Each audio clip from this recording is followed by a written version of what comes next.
ప్రతి విషయంలో నిన్ను ఎదిగిస్తాడు. దేవుడు ప్రతి విషయంలో నిన్ను కాపాడుతాడు. ఆయనలో ఎదగకుండా, ఆయన పని చేయకుండా మోసకరమైన హృదయాపు ఆలోచనలు వింటే మాత్రం నీ పతనం పాతాళంలోనే. ఏమండి? నీ పతనం పాతాళంలోనే. హృదయాన్ని శుద్ధిగా ఉంచుకోండి.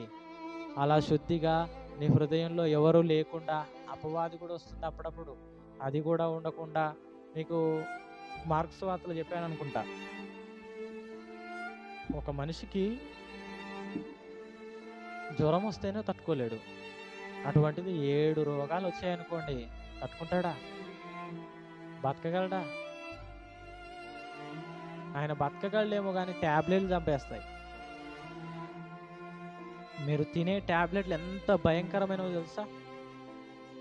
టైం టు టైం ఇస్తారు వాళ్ళు. టైం టు టైం తినకపోతే ఏమంటే కొన్ని ఉంటాయండి ట్యాబ్లెట్స్, అవి నైట్ మాత్రమే మింగాలి, ఉదయం మింగటానికి వీల్లేదు. కానీ టానిక్ మాత్రం కొన్నిసార్లు చెప్తారు, ఎప్పుడు తాగినా పర్వాలేదు అంటారు. అలానే ప్రార్థన మాత్రం పట్టుదలతో ప్రతి పూట చేసుకోవాలి. వాక్యం మాత్రం ఎప్పుడు చదివినా పర్లేదు. వాక్యం టానిక్ లాంటిది. దీనికి నేను ఈ టయానికి చదువుతా పెట్టుకో, మంచిదే, చాలా మంచిదే విషయం. కానీ ఖచ్చితంగా చదవాలి, ఖచ్చితంగా ప్రార్థనలో ఉండాలి, ఖచ్చితంగా సహవాసంలో ఉండాలి, ఖచ్చితంగా ఆత్మీయులతో మాట్లాడాలి, ఖచ్చితంగా దేవుని సహవాసంలో ఉండాలి. అప్పుడే నీ హృదయం మారే అవకాశం ఉంది.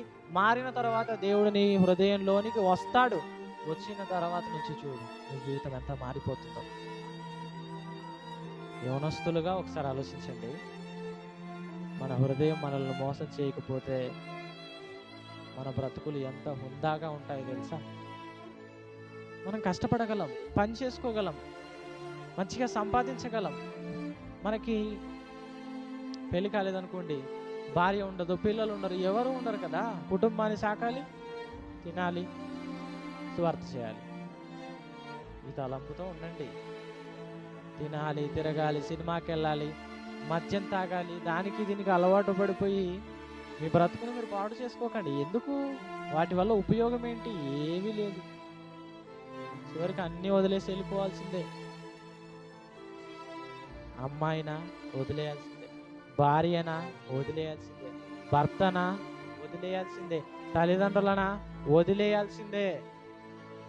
అందరినీ వదిలేసి 6-3 కథం. అది కూడా భూమిలోనే, పైన ఉండడానికి వీల్లేదు, నువ్వు కనపడడానికి వీల్లేదు అసలు. చనిపోయావనుకో, ఏమండి ఆ గోడ మీద పెట్టండి అంటారా? ఏదో ఆ గుర్తుకొచ్చినప్పుడు చూసుకుంటామంటారా? తీసుకెళ్ళి గుంత దోసి ఎంబడి పెట్టేయాలి. ఎందుకో కనపడు. ఎందుకు? నీ వల్ల ఉపయోగం ఏంటి? నువ్వు బతుకుంటే కదా, రోజులో 500 కూలి చేసుకొని రావడానికి. నువ్వు బతుకుంటే కదా ఉద్యోగం చేయడానికి. ఇక లేదు, వెళ్ళిపోయావు నువ్వు. అందుకని ఈ శరీరంతో అనవసరం ఇక తీసుకొని వెళ్ళిపోయాడు. కొంతమంది కాల్ చేస్తారు, అప్పుడు బూడిదైపోతావు. మట్లో పూంచారనుకో, పురుగులు తింటారా నిన్ను? పురుగులు తింటాయి. నువ్వు ఎన్నో జంతువులను నువ్వు తిన్నావు, చివరికి నిన్ను ఎంత చిన్న జంతువులు తింటాయో తెలుసా? చిన్న చిన్న పురుగులు తినేస్తాయి నన్ను, ఎముకలతో సహా. చూసావా ఎంత ఘోరమైన పరిస్థితి మనది? పురుగులు తినే జీవితానికి ఒక 2 నిమిషాల సుఖం అంతే, శరీరానికి కావాల్సిందే. ఇంత దానికి నువ్వెందుకు పాపంలో పడిపోయి దేవుని దగ్గరికి రాకుండా, దేవుని ఆలోచనలో ఉండకుండా, దేవుని సంతోషాన్ని దేవునితో గడిపితే వచ్చే ఆ అనుభూతిని నువ్వు ఎందుకు అనుభవించలేకపోతున్నావు అంటే నీకు ఇన్ని అడ్డుగా ఉన్నాయి. యవనస్తులుగా మరలా చెప్తున్నాను, మీరు మొబైల్ ఫోన్ వాడుతున్నారంటే మీరు కొన్ని వెబ్సైట్లు అస్సలు వాడకూడదు. ఇది నన్ను పాడు చేస్తుంది అనుకుంటే తీసేసేయండి, యూట్యూబ్తో సహా. వాక్యం వినాలి, వాక్యం బాగుపడినప్పుడు ఎందువులే, బాగుపడాలని ఆలోచన ఉండదు. కానీ ఇలాంటి చెప్తారు, మేము బాగుపడాలంటే వాక్యం వినాలి కదా. అది హృదయం చెప్తుంది, నువ్వు కాదురా నాయన. ఎందుకు తెలుసా? వాక్యం వింటూ నువ్వు బాగుపడతావు కదా అని నీ లోపల ఉండి అది చెప్పిస్తుంది. నువ్వు అలా కూడా బాగుపడలేవు నన్ను నన్ను అడిగితే. ఎందుకంటే నువ్వు మంచివి చూస్తే కదా నీ మొబైల్లో, అన్నీ చెడ్డవి, అన్నీ మోసం చేసి. అందుకే హృదయ రహస్యాన్ని దేవుడు మీతో చెప్పేశాడు. హృదయంలో ఉండే తప్పుడు ఆలోచనల గురించి మీకు చెప్పేశాడు. హృదయం ఎలా మోసపుచ్చుతుందో మీకు చెప్పేశాడు. దేవుని మాటకు లోబడండి.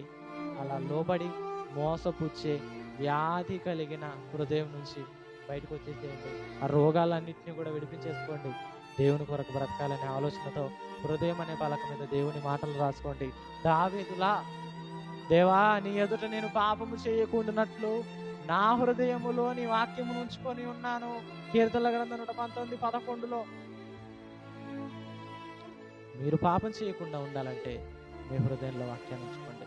ఇంకా ఇంతకు మించిన రహస్యం, ఇంతకు మించిన టాబ్లెట్, మందు, ఈ పాపం నుంచి బాగుపడాలంటే, ఈ రోగం నుంచి మీరు విడిపించబడాలంటే ఇంతకు మించిన వైద్యం ఇంకేది లేదు. కనుక జాగ్రత్తగా మీరు వాక్యాన్ని అవలంబించే పరిస్థితుల్లో ఉండండి.